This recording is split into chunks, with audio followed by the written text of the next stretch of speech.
Selamat pagi, salam sejahtera. Terima kasih kerana bersama dengan saya di Nazilin Unity Channel. Baru-baru ini, Presiden PAS Hadi Awang mempertikaikan kuasa pengampunan. Hari ini ataupun jawatan kuasa pengampunan. Hari ini akhirnya amanah tampil mencabar. Hadi arah gantung kuasa lembaga pengampunan di negeri PAS. Kalau betul, Hadi nak mengecam tentang kuasa lembaga pengampunan. Ahli Jawatan Kuasa Pusat Amanah Faiz Fadzil membidas Presiden PAS Abdul Hadi Awang yang mempertikaikan hak lembaga pengampunan untuk mengampunkan pesalah kes jenayah. Kata Faiz, Abdul Hadi sengaja membangkitkan isu ini untuk memfitnah parti pemerintah atas nama sentimen agama. Justru Faiz mencabar PAS mengusulkan pemansuhan kuasa lembaga pengampunan di Dewan Undangan Negeri bagi Kelantan, Terengganu, Perlis dan Kedah yang ditabir parti itu. Kenyataan Presiden PAS yang mempertikaikan kuasa Raja-Raja Melayu itu menunjukkan satu usaha PAS untuk merungkai perlembagaan. Abdul Hadi sendiri sedar bahawa lembaga pengampunan adalah kuasa yang diberikan kepada Yang di-Pertuan Agong bagi kesalahan dilakukan di wilayah persekutuan dan kepada Sultan ataupun Raja bagi negeri baginda.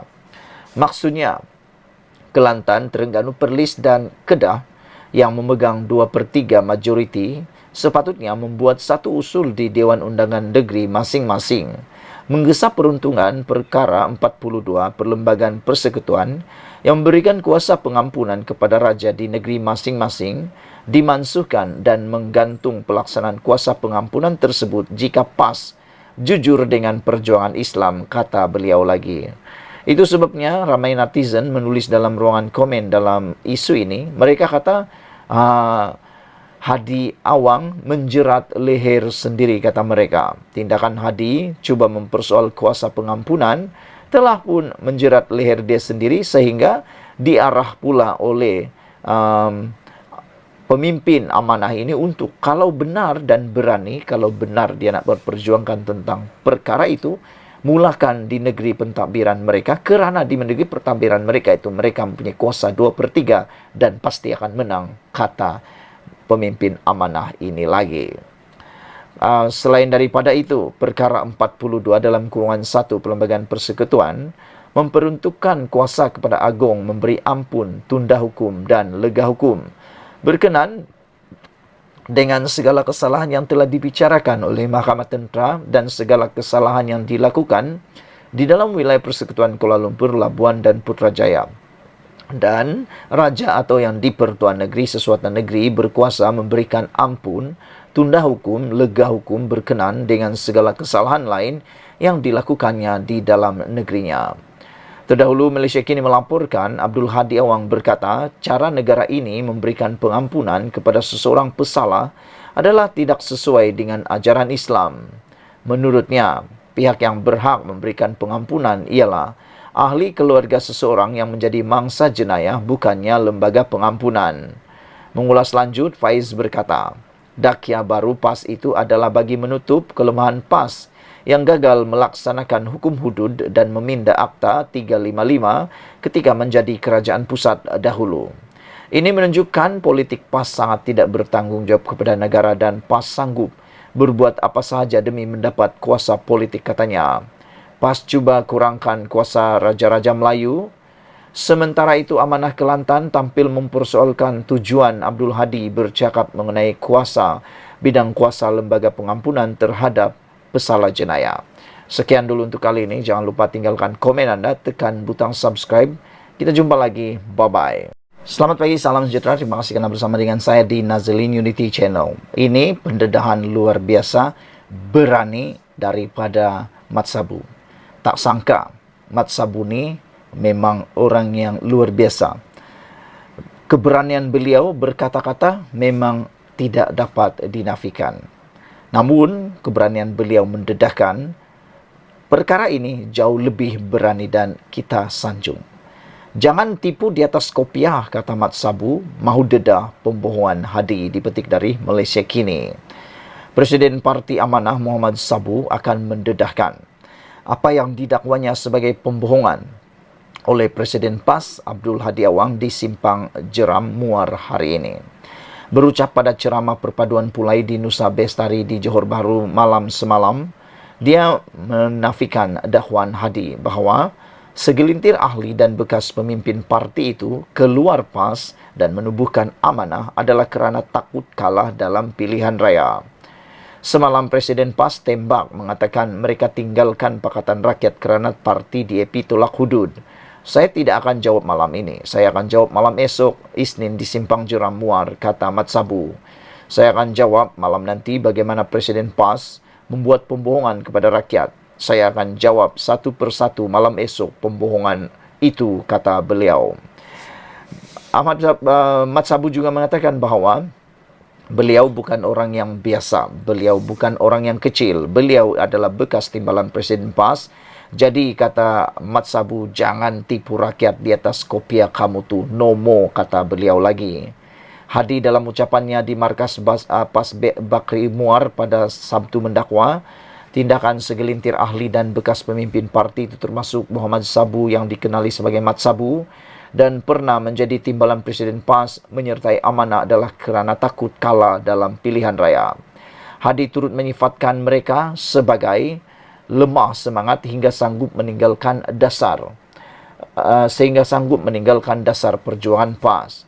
Selepas PRU 2018 dan kejayaan PH menumbangkan BN, selain Muhammad Sabu, beberapa pemimpin kanan PAS seperti Salahuddin Ayub, Datuk Dr. Mujahid Yusuf Rawah dan Khalid Samad dilantik sebagai menteri.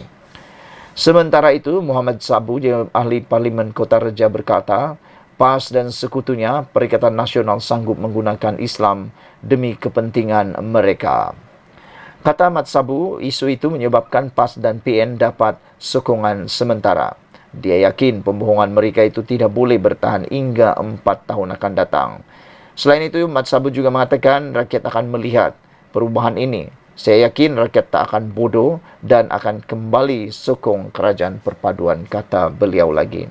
Saudara-saudara sekalian, kita akan menunggu apakah pendedahan dan pembongkaran Mat Sabu tentang pembohongan Hadi yang didakwa oleh beliau ini. Dan seperti janji Mat Sabu, dia akan dedahkan itu di Simpang Jeram Muar pada malam ini. Dia akan dedahkan satu persatu berkaitan pembohongan yang didakwa dilakukan oleh Presiden PAS itu. Dan seperti yang dikatakan oleh Mat Sabu, beliau kata Presiden PAS tembak mengatakan mereka tinggalkan Pakatan Rakyat kerana parti DAP tolak hudud. Kata Mat Sabu, dia akan jawab soalan itu malam ini dan akan jawab malam ini. Dia akan jawab bagaimana Presiden PAS membuat pembohongan kepada rakyat. Saya akan jawab satu persatu malam hari ini, kata Mat Sabu lagi. Sekian dulu untuk kali ini. Agak-agak kamu, pada pendapat kamu, pada ramalan kamu, apakah sebenarnya yang dimaksudkan oleh Mat Sabu ini? Apakah bentuk pembohongan Hadi yang dimaksudkan oleh Mat Sabu ini? Sekian dulu, kita jumpa lagi. Bye-bye. Selamat pagi, salam sejahtera. Terima kasih kerana bersama dengan saya di Nazilin Unity Channel. Tidak tahan lagi, akhirnya Mat Sabu dedah rahsia besar Presiden PAS Abdul Hadi Awang. Sebelum kita teruskan isu kali ini, jangan lupa tinggalkan komen anda, tekan butang subscribe. Tekan butang subscribe itu percuma. Saudara-saudara sekalian, sudah bertahun-tahun mungkin Mat Sabu menyimpan, menyembunyikan atau tidak mengatakan rahsia besar PAS dan juga Presiden PAS. Namun oleh kerana beliau sudah tidak tahan lagi dengan karena dan sikap daripada Presiden PAS, akhirnya Mat Sabu kata, aku bukan orang kecil. Akan aku dedah pembohongan kamu malam esok. Malam esok itu maknanya adalah malam ini. Dipetik daripada BH Online. Saudara-saudara sekalian, menurut Presiden Parti Amanah Negara Amanah, Datuk Seri Muhammad Sabu, beliau akan mendedahkan pembohongan yang dilakukan oleh Presiden PAS, Tan Sri Abdul Hadi Awang di sebalik imej Islamiknya. Muhammad berkata, pendedahan terhadap Abdul Hadi itu dibuat berikutan sudah tiba masanya. Rakyat mengetahui perkara sebenar di sebalik keputusan PAS meninggalkan Pakatan Rakyat PR sebelum ini. Semalam Presiden PAS tembak mengatakan mereka tinggalkan Pakatan Rakyat kerana parti DAP tolak hudud. Saya tidak akan jawab malam ini. Saya akan jawab malam esok, Isnin di Simpang Jeram, Muar, kata Mat Sabu. Saya akan jawab malam nanti bagaimana Presiden PAS membuat pembohongan kepada rakyat. Saya akan jawab satu persatu malam esok pembohongan itu, kata Mat Sabu lagi. Mat Sabu juga memberikan penegasan bahawa beliau bukan orang kecil. Beliau pernah dan adalah bekas timbalan Presiden PAS. Maka tepatlah apa yang dikatakan oleh Mat Sabu. Beliau bukan orang-orang kecil. Beliau juga bukan ahli biasa. Beliau ialah bekas timbalan Presiden PAS. Jadi, tentulah banyak rahsia, banyak perkara yang diketahui, khususnya pentadbiran dan keputusan yang dibuat, yang diketahui oleh Mat Sabu. Kita tak sabar lagi menunggu apakah pendedahan daripada Mat Sabu berkaitan dengan dakwaan oleh Mat Sabu pembohongan daripada Presiden PAS Abdul Hadi Awang berkaitan dengan Pakatan Rakyat sebelum ini. Kata Mat Sabu lagi, jangan tipu rakyat di atas kopiah kamu itu. No more, kata Mat Sabu. Katanya berucap pada ceramah perpaduan Pulai di Nusa Bestari sebentar tadi. Hadir sama ialah calon Pakatan Harapan di Parlimen Pulai, Suhaizan Kayat, pengerusi DAP Johor, Liu Chin Tong, dan Naib Ketua PKR Johor, Jimmy Pua Wee Shi. Terdahulu, Abdul Hadi dalam ucapannya di Markas PAS Bakri semalam dilaporkan mendakwa tindakan segelintir ahli dan bekas pemimpin parti itu menyertai amanah adalah kerana takut kalah dalam pilihan raya. Beliau turut dilaporkan menyifatkan mereka sebagai lemah semangat sehingga sanggup meninggalkan dasar perjuangan PAS. Selepas pilihan raya umum ke-14 PRU14 pada 2018, bekas pimpinan atau pemimpin PAS termasuk Muhammad bersama Allahyarham Datuk Seri Salahuddin Ayub, Datuk Seri Dr. Mujahid Yusof Rawa dan Khalid Samad dilantik sebagai menteri. Sementara itu, Muhammad yang juga ahli Parlimen Ketua berkata, PAS dan sekutunya Perikatan Nasional PN sanggup menggunakan Islam demi kepentingan mereka. Sebagai contoh di Selangor pada PRN yang lalu, ketika kempen mereka menggunakan isu sekolah agama dan tahfiz diarahkan tutup. Isu itu membuatkan pengundi Melayu percayakan mereka. Padahal arahan Sultan Selangor pada waktu itu supaya semua sekolah agama yang tak ikut peraturan dan standard piawaian mesti ditutup sebab boleh mengundang masalah dan perlu buat pembaharuan jika mahu beroperasi semula. Isu itu menyebabkan PAS dan Perikatan Nasional dapat sokongan sementara. Saya yakin pembohongan mereka itu tak boleh bertahan hingga 4 tahun akan datang, kata Mat Sabu lagi. Rakyat akan melihat perubahan ini. Saya yakin rakyat tak bodoh dan kembali sokong kerajaan perpaduan, kata Mat Sabu lagi. Sekian dulu untuk kali ini. Jangan lupa tinggalkan komen anda, tekan butang subscribe dan kita jumpa lagi. Bye-bye. Selamat pagi, salam sejahtera. Terima kasih kerana bersama dengan saya di Nazlin Unity Channel. Ini satu lagi pendedahan luar biasa daripada kerajaan hari ini. Apabila ada desas-desus mengatakan, kononnya kerajaan yang ada sekarang ini bakal tumbang, boleh tumbang dan akan ditumbangkan. Tak habis-habis naratif ini dimainkan setiap kali ada pilihan raya. Dalam kempen di mana-mana pun, di kampung, di bandar, di pekan, di mana-mana sekalipun, di pulau, di tanah besar. Naratif yang sering kali dimainkan ialah kononnya pembangkang akan dapat menumbangkan kerajaan. Diramalkan kerajaan akan tumbang bulan Ogos tapi tak tumbang-tumbang lagi. Akhirnya hari ini Ahmad Maslan membidas kata-kata daripada pembangkang dengan mengatakan bahawa 10 lagi banyak daripada 4. Gelombang rakyat apa bidas Ahmad Maslan? Ahmad Maslan mengatakan bahawa mana yang lebih besar jumlahnya, 10 atau 4. Tapi menghairankan, kata Ahmad Maslan, Mengapa mereka menganggap 4 itu lebih besar daripada 10?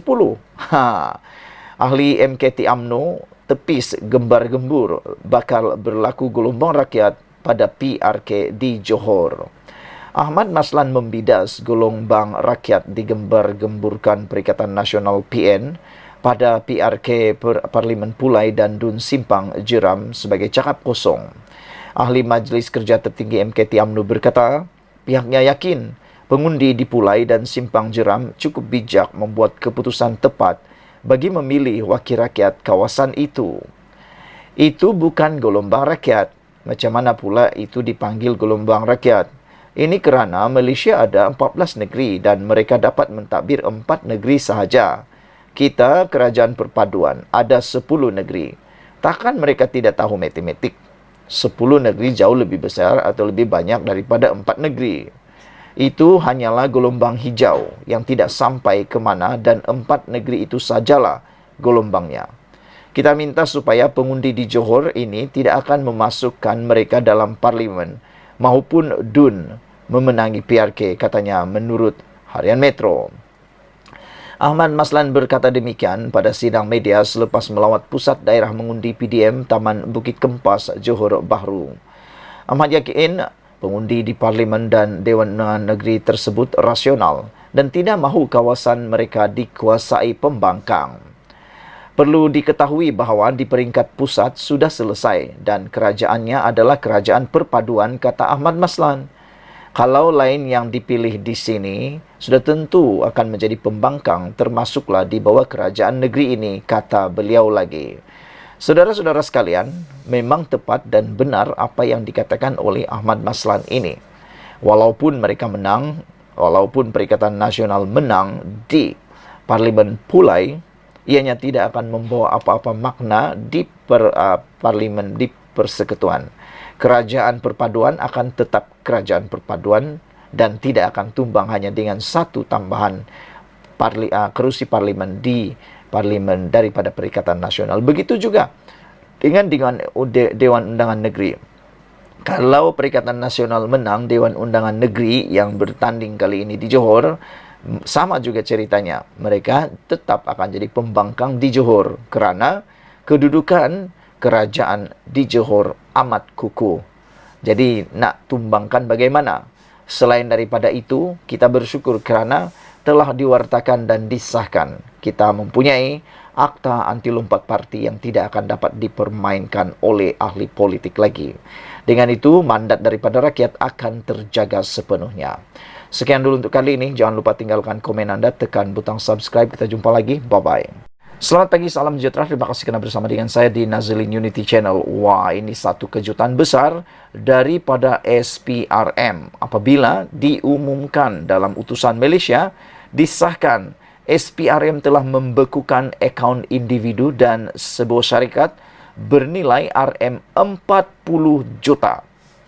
Saudara, siapakah pemilik akaun individu ini dan apakah syarikat yang memiliki uang sehingga 40 juta dan telah dibekukan? Itu persoalan pertama. Adakah mereka ahli politik? Adakah mereka ialah pembangkang? Adakah mereka ialah kerajaan? Dan apakah syarikat yang terlibat ini? Dan yang lebih penting lagi, mengapa akaun individu itu atau akaun syarikat itu dibekukan oleh SPRM? Walhal ada duit 40 juta ringgit di dalam akaun tersebut. Sebelum saya teruskan, sila tinggalkan dulu komen anda dan mohon tekan butang subscribe untuk mendapatkan isu-isu terkini dari channel ini. Saudara-saudara sekalian, Suruhanjaya Pencegahan Rasuah Malaysia SPRM membekukan akaun individu dan syarikat bernilai RM40 juta. Susulan penahanan 13 individu termasuk Tan Sri dan Datuk Sri berhubung siasatan pemberian rasuah oleh syarikat perjudian kepada beberapa orang kenamaan. SPRM kini sedang mengesan beberapa lagi individu yang dipercayai berada di luar negara sejak seminggu lalu bagi membantu siasatan sama. Sumber itu memberitahu utusan. Saudara-saudara sekalian, ini satu kejutan dan ini satu pendedahan yang luar biasa kepada kita semua. Bayangkan ada orang yang menerima ataupun pemberian rasuah oleh syarikat perjudian ke beberapa orang kenamaan. Dan mereka telah pun dipercaya berada di luar negara sejak seminggu lalu dan dicari di luar negara untuk membantu siasatan. Saudara-saudara sekalian, yang lebih mengejutkan kita ialah orang-orang susulan penahanan 13 individu termasuk Tan Sri dan Datuk Sri ini telah memberikan tindakan daripada SPRM untuk membekukan 40 juta ringgit akaun syarikat dan individu tersebut. Kembali kita kepada persoalan utama. Siapakah Tan Sri, siapakah Datuk Seri yang telah ditahan oleh SPRM ini membabitkan RM40 juta berhubung siasatan pemberian rasuah oleh syarikat perjudian. Saudara-saudara sekalian, bercakap tentang syarikat perjudian beberapa waktu yang dahulu, anda mungkin masih ingat, berlaku pertikaian antara individu-individu, parti-parti, kerajaan pembangkang maupun parti-parti yang ada di Malaysia berkaitan dengan dana daripada syarikat judi. Kita pun tak tahu sejauh mana sudah siasatan tentang hal itu kerana ianya telah pun disenyap, telah pun tidak lagi panas sekarang ini. Namun demikian, saya masih menunggu mencari sumber dan juga mencari maklumat adakah siasatan masih diteruskan. Dan seperti yang kita bacakan pagi ini, menjadi persoalan kita semula ialah siapa Tan Sri dan Datuk Sri yang telah ditahan, penahanan 13 individu ini, termasuk Tan Sri dan Datuk Sri berhubung pemberian rasuah oleh syarikat perjudian ini. Kenapa mereka terima daripada syarikat perjudian? Apa tujuannya? Dan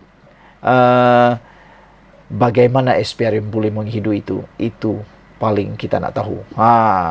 Bagaimanapun, kita ucapkan tahniah kepada SPRM kerana bertindak luar biasa dengan proaktif, dinamik dan sangat aktif buat masa ini. Sekian dulu untuk kali ini. Jangan lupa tinggalkan komen anda, tekan butang subscribe. Kita jumpa lagi. Bye-bye. Selamat pagi, salam sejahtera. Terima kasih kerana bersama dengan saya di Nazilin Unity Channel. Pagi ini kita dikejutkan dengan berita gembira untuk seluruh rakyat Malaysia. Akhirnya Datuk Sri Anwar Ibrahim mendapat perkenan dan juga mendapat sokongan luar biasa daripada Sultan. Yang mana Sultan ini ialah Sultan antara yang paling saya kagumi, iaitu Sultan Johor. Saudara-saudara sekalian, Sultan Johor hari ini telah bertitah bahawa beliau kata beri Anwar lebih masa untuk membangunkan Malaysia. Jadi kalau ada rancangan-rancangan yang berada di luar sana yang ingin menebuk atap, yang ingin menumbangkan kerajaan, yang ingin menukar kerajaan, kononnya mereka lebih baik daripada Datuk Sri Anwar Ibrahim, walaupun yang terbukti gagal ialah mereka-mereka yang sebelum ini telah menjadi Perdana Menteri. Ini satu nasihat dan ini satu peringatan kepada mereka semua. Sedangkan Sultan Johor pun bertitah, beri Anwar lebih masa, mengapa anda tidak? Itu persoalan besar. Sultan Johor, Sultan Ibrahim, Sultan Iskandar bertitah supaya Perdana Menteri Anwar Ibrahim diberikan lebih masa untuk meningkatkan ekonomi negara. Dalam satu wawancara khas dengan Sinchiu Daily, Sultan Ibrahim bertitah, baginda memahami cabaran keuangan yang dihadapi pentadbiran Anwar.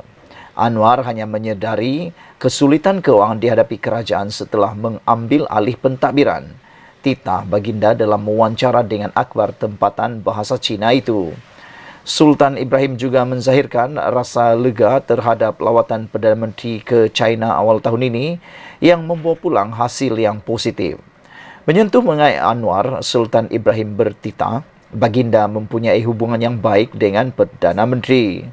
Ada kalanya beliau meminta pandangan beta dan ada masanya beliau memberikan cadangan kepada beta, titah baginda Sultan Johor. Baginda juga menekankan pentingnya Malaysia untuk mengekalkan hubungan baik dengan China. Selain itu, Sultan Johor bertitah bahawa meletakkan program Malaysia Rumah keduaku MM2U di bawah Kementerian Pelancongan, Seni dan Budaya yang melaporkan terus kepada Perdana Menteri merupakan satu pendekatan yang tepat. Untuk menarik lebih banyak pelaburan, Malaysia harus menawarkan pilihan visa yang mesra pelabur dan praktikal, terutamanya dalam penilaian semula program MM2U semasa kerana fasa kedua program ini tidak mesra pemohon dan fasa ketiga lebih buruk lagi titah baginda. Saudara-saudara sekalian, Sultan Johor yang kita ketahui adalah sultan yang sangat luar biasa, berjaya membawa kemajuan luar biasa kepada Johor sehingga Johor menjadi salah satu negeri gergasi yang ada di Malaysia. Namun, apabila Sultan Johor ini telah bertitah seperti ini, apakah lagi yang kita mau persoalkan? Beliau atau baginda adalah seorang pemikir ekonomi yang luar biasa. Jadi, kita sebagai rakyat di bawah naungan baginda Sultan sepatutnya mengikut titah ini dan tidaklah menderhaka. Bagi mereka yang cuba-cuba mahu menentang kata-kata ataupun nasihat daripada Sultan ini, mereka bolehlah dianggap sebagai seorang yang menderhaka. Apalagi mereka yang kononnya mahu bertindak menumbangkan kerajaan kalau menang di Johor nanti. Tapi tindakan ini memang kita perlu kecam kerana 4 tahun lagi baru PRU pilihan raya. Tunggulah waktu itu baru tumbangkan kerajaan. Kalau mahu dan kalau layak. Jangan awal-awal dah nak tumbang sini sana. Jadi saya secara peribadi saya bersyukur atas titah daripada Sultan Johor ini dan saya setuju. Mari kita beri masa lebih kepada Datuk Seri Anwar Ibrahim. Kerana tidaklah adil untuk menilai 8 bulan pemerintahan ini kononnya tidak dapat melakukan apa-apa. Apapun perkara di dunia ini, kalau anda lakukan hanya 8 bulan, ianya tidak akan berhasil dengan segera. Apalagi untuk pemerintahan negara dan seperti yang dititahkan oleh Sultan Johor, beliau baginda mengatakan bahawa keadaan atau cabaran keuangan yang dihadapi pentadbiran Anwar Ibrahim adalah amat getir. Ini semua gara-gara kesinambungan daripada pemerintahan sebelumnya. Jadi, orang lain yang buat, Datuk Seri Anwar Ibrahim yang selesaikan. Itulah situasinya. Berilah masa kepada Datuk Seri Anwar Ibrahim untuk membawa Malaysia lebih gemilang lagi. Sekian dulu untuk kali ini. Jangan lupa tinggalkan komen anda, tekan butang subscribe. Kita jumpa lagi. Bye-bye. Selamat petang, salam sejahtera. Terima kasih kerana bersama dengan saya di Nazlin Unity Channel. Ini satu berita buruk untuk pastinya Perikatan Nasional dan juga pastinya yang mahu melakukan tebuk atap. Yang baru-baru ini dikatakan bahawa kononnya kerajaan perpaduan pimpinan Anwar Ibrahim ini akan runtuh pada bulan Ogos, bulan 8 ini. Tapi hari ini dah 28 Ogos. 2 hari lagi, 3 hari lagi dah tanggal 31 Ogos, hari kemerdekaan. Hari kebangsaan Malaysia. Tapi, kedudukan Anwar Ibrahim tak runtuh-runtuh juga. Nah, simpan muna muka orang peramal-peramal tu. Nenek-nenek kebayan yang meramalkan kononnya Anwar Ibrahim akan tumbang selepas PRN.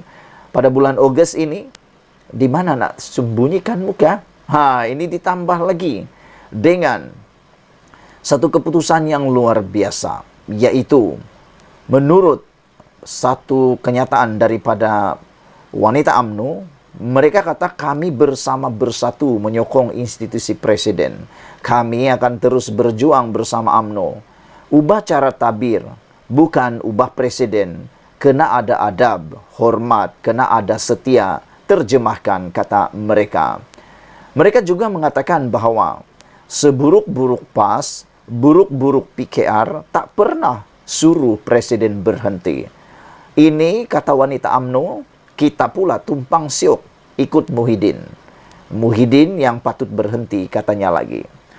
Kenyataan yang terakhir ini memang menarik perhatian, yaitu kita tak pernah dengar PAS mahu presidennya undur diri letak jawatan. Tak pernah dengar, meskipun rekod pernah menulis bahawa PAS pernah menang hanya 1 kerusi dalam pilihan raya. Tapi, walau di sana tak pernah arah presiden mereka letak jawatan. Begitu juga dengan PKR. Tak pernah kita dengar mereka meminta, kepimpinan meminta presidennya berhenti letak jawatan. Tapi kata wanita UMNO, kita pula tumpang siok ikut Muhyiddin.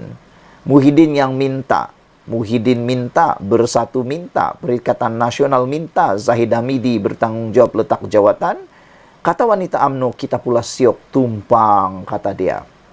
Oleh itu, wanita UMNO kata, halau Kudis dan Kurap yang mau desak Zahid Hamidi berundur. Saudara-saudara sekalian, sebelum saya teruskan ulasan kali ini, jangan lupa tinggalkan komen Anda. Apa pendapat Anda tentang isu dan pendapat ataupun luahan wanita UMNO ini supaya Kudis dan Kurap dalam UMNO harus dihalau.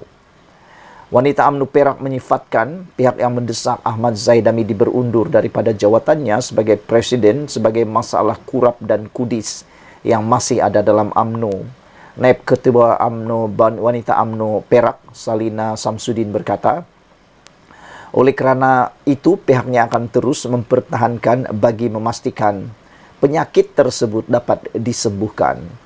UMNO kini diakui beliau sedang sakit. UMNO kini sedang luka. Kita ada Kudis, kita ada Kurap, kita ada Barah, tapi kita sedang merawat. Kepada Kurap-Kurap, Kudis-Kudis yang telah dibuang, jangan harap diterima kembali.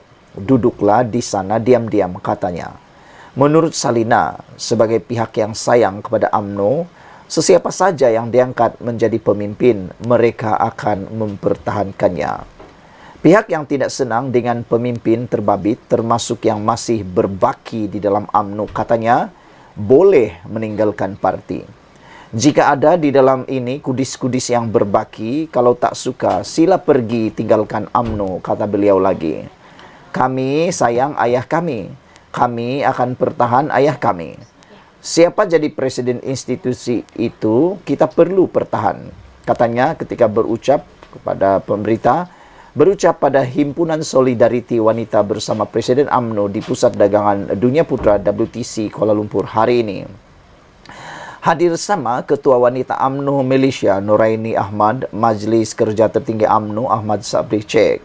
Sementara itu, Ketua Wanita UMNO Kelantan Nur Wahida Patuan menyeru ahli parti supaya mencontohi semangat Walaun PAS yang sentiasa setia meskipun parti mereka tewas. Katanya, Walaun PAS tidak pernah menggesa presidennya berundur meskipun parti itu hanya menang 1 kerusi. Kita kena belajar dari Walaun. Mereka sentiasa setia. Pada tahun 1986, PAS kalah dan hanya ada 1 kerusi. Kemudian naik 7 kerusi. Akar umbi PAS tidak desak presiden undur daripada parti. Sokong sokmo presiden, katanya. Untuk rekod, Walaun adalah istilah yang digunakan pelbagai pihak. Merujuk kepada penyokong tegar PAS, Ketua Wanita Negeri 9 Bibi Sarliza Muhammad Khalid pula menyelar ahli UMNO yang terikut-ikut rentak pengerusi Perikatan Nasional Muhyiddin Yassin yang mendesak agar Ahmad Zahid Hamidi berundur. Katanya, Wanita UMNO Negeri 9 bersatu menyokong presiden mereka dan akan terus berjuang seperti sepatutnya.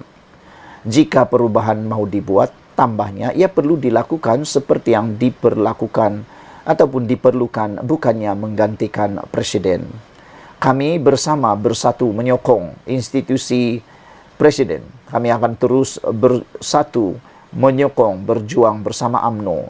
Upacara takbir bukan ubah presiden. Kena ada adab, hormat, kena ada setia, terjemahkan. Seburuk-buruk PAS, buruk-buruk PKR tak pernah suruh presiden berhenti. Ini kita tumpang siok ikut Muhyiddin.